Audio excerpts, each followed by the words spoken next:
Question है कि हमें सिद्ध करना है कि जो समुच्चय मेरा दिया गया है, ठीक है, समुच्चय जो दिया गया है ये सारा x जो कि क्या है, पूर्णांक से लेना है और जीरो एक समान 0 से 12 के बीच में होना चाहिए, ठीक है।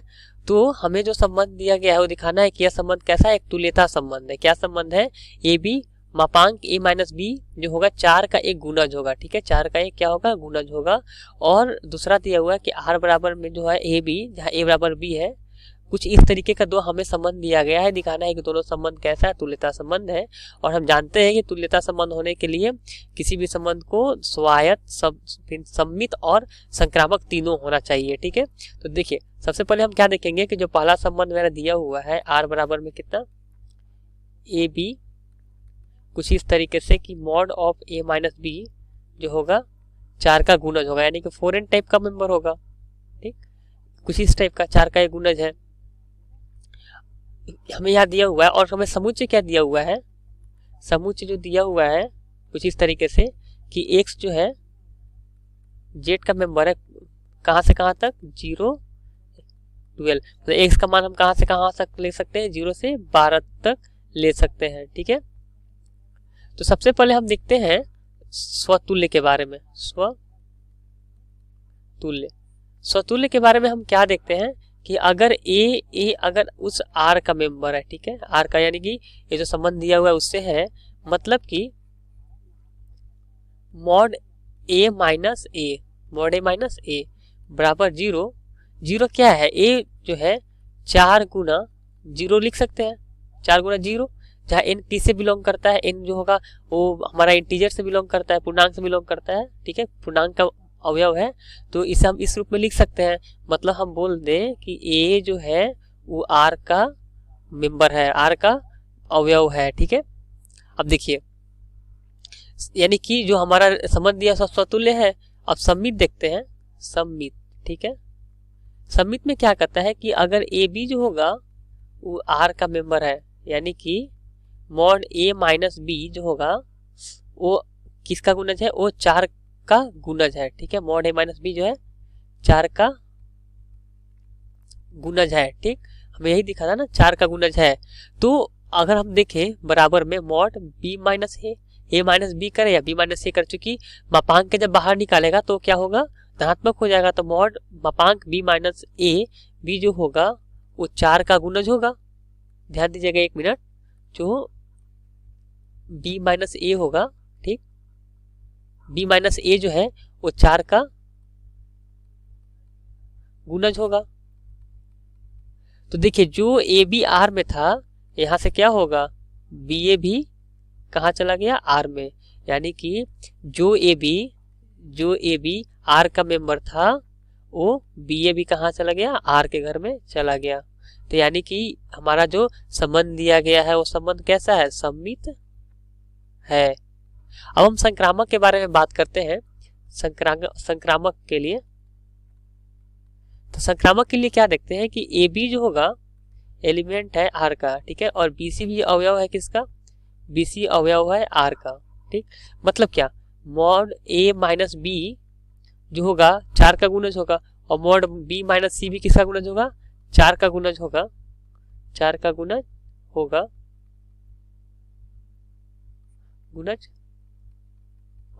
तो अब देखिए मॉड ए माइनस सी के बारे में क्या विचार है।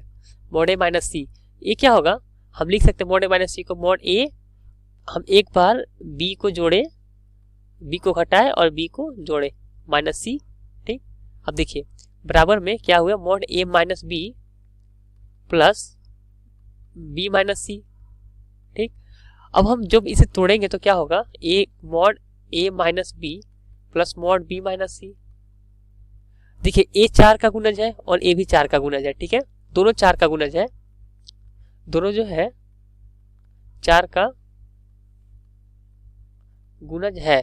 तो क्या होगा, जब एक 4 का गुणज दूसरा भी 4 का गुणज है तो दोनों को जोड़ेंगे तो क्या वो 4 का गुणज नहीं होगा, वो भी होगा, यानी कि मॉड ए माइनस सी भी जो होगा वो 4 का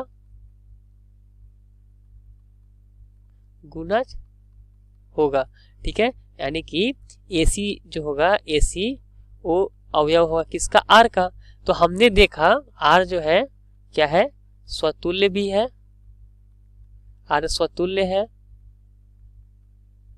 सम्मित है और संक्रामक है। ठीक, तो इस तरीके से जब कोई भी संबंध स्वतुल्य, संक्रामक और सम्मित तीनों हो जाता है तो हम बोलते हैं कि आर जो है वो कैसा संबंध है, तुल्यता संबंध है। आर कैसा संबंध हो गया, तुल्यता संबंध हुआ। ठीक है, अब हम दूसरा प्रश्न के लिए क्या देखते हैं, क्या दिया हुआ है हमारे पास, आर बराबर में क्या दिया हुआ है जो है ए बी, और ए बराबर में क्या दिया हुआ है, बी दिया हुआ है। ठीक है, ए बी कुछ इस तरीके से कि ए बराबर बी। ठीक, तो हम यहां से क्या देखते हैं, पहला इसके लिए कि स्वतुल्य के लिए। ठीक है, तो हम जानते हैं कि कोई भी संख्या खुद से क्या होती है, बराबर होती है, यानी कि ए जो होगा वो मेंबर होगा किसका, आर का, ए आर में होगा, यानी कि इस संबंध में होगा, मतलब कि स्वतुल्य है। ठीक है, यानी कि ये होगा स्वतुल्य होगा। अब दूसरा में देखते हैं हम इसका सम्मित के लिए। सम्मित के लिए क्या देखते हैं कि अगर ए बी किसके घर का मेंबर है, उसमें है। ठीक है, मतलब ए बराबर में बी है, तो क्या हम बी बराबर ए नहीं बोल सकते, अगर 1 बराबर 2 है तो 2 बराबर 1 भी होगा। ठीक, तो यहाँ से क्या होगा, बी ए भी किसका मेंबर होगा, आर के घर में होगा। इसका मतलब हम बोले कि जो ए बी उस आर में था, बी ए भी उसके घर में होगा। ठीक है, अब देखिए, अब तीसरा नंबर क्या क्वेश्चन देखते हैं हम लोग। तीसरा क्या हुआ, संक्रामक के लिए हमें चेक करना था। संक्रामक में हमने क्या देखा कि ए बी अगर उस आर के घर में है और बी सी भी आर में है। ठीक है, बी सी भी आर में है, इसका मतलब क्या होगा कि ए बराबर बी है, और इसका मतलब क्या होगा, बी बराबर सी है। तो देखिए, अगर हम बी के जगह सी को रखें तो यहाँ ये दोनों को जब मिलाएंगे तो क्या आएगा, ए बराबर सी। इसका मतलब जो ए सी है वो भी आर में है, तो जो ए बी आर में था, बी सी आर में था, ए सी भी कहाँ हो गया, आर में, यानी कि आर क्या है, संक्रामक है। ठीक है, इस तरीके से, इसलिए क्या होगा, आर स्वतुल्य भी है, सम्मित भी है और संक्रामक भी है। ठीक है, मतलब हमारा जो भी संबंध स्वतुल्य, सम्मित, संक्रामक होगा वह क्या होगा, तुल्यता संबंध होगा। क्या होगा, तुल्यता संबंध है। इस तरीके से हमने देखा जो हमें संबंध दिए हुए हैं वो क्या है, तुल्यता संबंध है। धन्यवाद। है कि हमें जो नीचे दिए गए हैं, ठीक है, अलग अलग क्वेश्चन, इनका हमें उदाहरण देना है। ठीक है, संबंध का उदाहरण देना है जो सम्मित हो लेकिन न तो स्वतुल्य हो न संक्रामक हो। दूसरा क्वेश्चन है संक्रामक है लेकिन स्वतुल्य और सम्मित नहीं है। तीसरा क्वेश्चन है कि स्वतुल्य सम्मित दोनों हो लेकिन संक्रामक नहीं हो। फिर चौथा है कि स्वतुल्य भी हो, संक्रामक ही हो लेकिन सम्मित ना हो। और पांचवा क्वेश्चन है कि सम्मित तथा संक्रामक हो किंतु स्वतुल्य नहीं हो।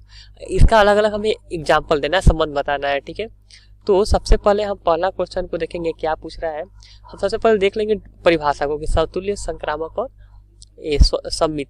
ठीक है, स्वतुल्य, मैं आपको फिर से याद करा दूं, स्वतुल्य, सम्मित और संक्रामक। ठीक है, स्वतुल्य में क्या होता है कि ए जो होना चाहिए, एलिमेंट होना चाहिए आर का। सम्मित क्या होता है कि अगर ए बी जो है वो आर के घर में है तो बी ए भी का होना चाहिए, उस आर का अवयव होना चाहिए। ठीक है, बी ए किसका अवयव होना चाहिए, आर का अवयव होना चाहिए, बी ए। ठीक है, बी ए। अब यहाँ क्या होना चाहिए कि ए बी और बी सी अगर आर का मेंबर है, ठीक है, आर का अवयव है, तो ए सी को भी किसके घर का मेंबर होना चाहिए, आर के घर का। यही हमारा बेसिक कॉन्सेप्ट है इसका, जो हमें इस क्वेश्चन को हल करने के लिए जानना होगा। ठीक, अब देखिए पहला क्वेश्चन है कि सम्मित है लेकिन स्वतुल्य और संक्रामक नहीं हो। सम्मित बोल रहा है यानी हम एक ऐसा संबंध लेंगे जो ए बी और बी ए को क्या करे, कंटेन कर ले। ए बी और बी ए उसमें घर में हो, यानी कि एक ऐसा संबंध जिसमें सिर्फ ए बी और बी ए टाइप के ही अवयव होगा। ठीक, वो क्या होगा, सम्मित होगा। लेकिन अब स्वतुल्य नहीं है, क्यों, क्योंकि ए नहीं है।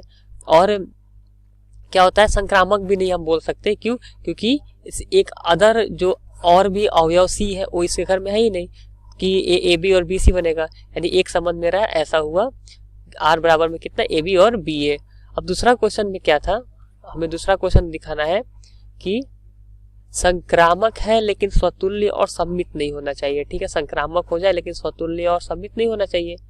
ध्यान दीजिएगा, आपको केवल दिखाना है कि स्वतुल्य और सममित नहीं हो, यानी कि एक ऐसा संबंध बनाइए जिसमें ए टाइप का अवयव नहीं हो, और अगर ए बी आप रखते हैं इसका तो ध्यान देना है कि बी ए इसके घर का मेंबर नहीं है। ठीक, हमें एक ऐसा संबंध बनाना पड़ेगा। तो देखते हैं, आर हमने बनाया, ए बी टाइप का मेंबर लिया, ए बी ले लिए और बी सी ले लिए। ठीक है, और हमने क्या ले लिया, ए सी ले लिया। ठीक, ऐसा हमने बनाया। तो ये क्या है, ये केवल संक्रामक है लेकिन हमारा न तो स्वतुल्य है और नहीं सममित है। ठीक है, अब तीसरा देखते हैं हम, एक और तीसरा नंबर कि स्वतुल्य तथा सममित हो लेकिन संक्रामक नहीं हो।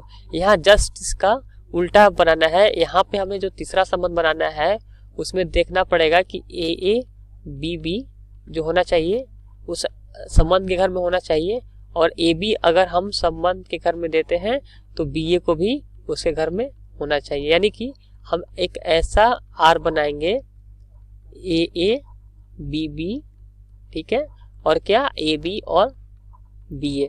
ठीक, ये हमारा जो संबंध है यह स्वतुल्य भी है, सममित भी है, लेकिन संक्रामक नहीं है। क्यों? क्योंकि ए बी तो है लेकिन बी सी इसके घर का मेंबर नहीं है। ठीक, अब देखिए, अब चौथा क्वेश्चन देखते हैं। चौथा नंबर क्वेश्चन क्या होता है कि स्वतुल्य भी हो और संक्रामक भी हो लेकिन सममित नहीं हो। इसके लिए हम क्या देखेंगे, एक ऐसा संबंध बनाएंगे, स्वतुल्य होना चाहिए, मतलब ए जो है वो आर के घर में होना चाहिए। संक्रामक हो, संक्रामक मतलब ए बी, बी सी और ए सी इसके घर का होना चाहिए। लेकिन ध्यान दीजिएगा, ए बी अगर है तो बी ए, ठीक है, सी बी और सी ए इसके घर में बिल्कुल नहीं होना चाहिए। तो हम कैसा बना सकते हैं, आर हम बना सकते हैं ए, ठीक है, और बी बी, सी सी, ठीक, और एक हम ए बी बना दिए, बी सी बनाए और ए सी बनाए, कुछ इस तरीके से। ठीक है, तो देखिए ये हमारा क्या हुआ, स्वतुल्य भी हो गया, संक्रामक भी हो गया। क्यों? ए बी है, बी सी है और ए सी है इसमें, इसलिए क्या हुआ, संक्रामक हो गया। और स्वतुल्य भी हुआ लेकिन सममित नहीं है। क्यों? क्योंकि ए बी तो है लेकिन बी ए कहीं भी इसके घर का अवयव नहीं है, इसलिए नहीं होगा। और पांचवा नंबर क्वेश्चन क्या बोल रहा है, पांचवा नंबर क्वेश्चन है सममित तथा संक्रामक हो लेकिन स्वतुल्य नहीं होना चाहिए। ठीक है, मतलब कि हमें इस बार ए टाइप का जो भी अवयव होगा वो इस संबंध के घर में नहीं होना चाहिए।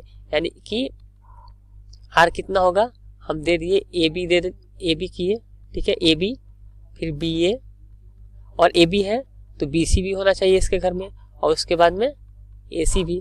यह जो हमारा संबंध है यह क्या है, ए बी है, बी सी है। देखिए चूंकि यहाँ बी सी भी हमने दिया ना, ए बी और बी ए, तो बी सी है तो हमें सी ए भी चाहिए।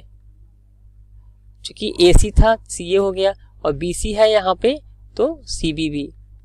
तो यह जो संबंध है, ठीक है, माफ कीजिएगा यहाँ नहीं होगा ब्रैकेट, इसे हम थोड़ा अच्छे से लिख लें तो अच्छे से क्या होगा। देखिए ए बी बी ए है, ठीक, तो अब ए बी तो हो गया, बी सी है तो यहाँ पे क्या चाहिए हमें, यहाँ पे चाहिए सी बी, ठीक है, ए सी है तो यहाँ क्या चाहिए, सी कॉमा ए, ठीक है। तो हम क्या देखें, संक्रामक हुआ कि नहीं हुआ, देखिए ए बी है, बी सी है, ठीक है, और ए सी, ए बी बी सी और ए सी संक्रामक हो गया। ए बी है तो बी ए भी है, बी सी है तो सी बी भी है, और ए सी है तो सी ए भी है। ठीक, मतलब हमारा जो यह संबंध है वह क्या सम्मित भी है, संक्रामक भी है, लेकिन स्वतुल्य नहीं है। इस तरीके से हमने अलग अलग संबंधों द्वारा देखा जो कि हमें उदाहरण देने थे। धन्यवाद।